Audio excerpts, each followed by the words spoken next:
আসসালামু আলাইকুম।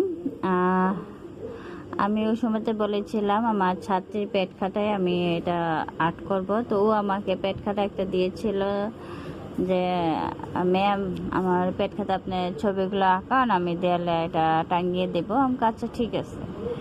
তো গ্রামীণ দৃশ্যগুলো আমি আঁকিয়েছিলাম, যে এটাও রং করেছিলাম প্রথমটা, দ্বিতীয়টা এই যে দেখুন, দ্বিতীয়টা দেখুন, যেটাও আর্ট করে রং করেছি আমি সেটাও দেখিয়েছি। তারপরে জাপানের দৃশ্যটা এটাও রং করে আঁকিয়ে রং করেছিলাম, সরি। তো দেখুন কেমন হয়েছে সেটা অবশ্যই কমেন্টস করে জানাবেন। আর এই যে একটা আছে এটাও আঁকিয়ে এটা রং করেছিলাম। আর বাকিটা আমি আর্ট করেছি, সেটা আমি একটু পরে ভিডিওটা দেখাবো। তো প্রত্যেকটা আমি আর্ট করে রং করেছি সেটা অবশ্যই জানাবেন। ভালো থাকবেন।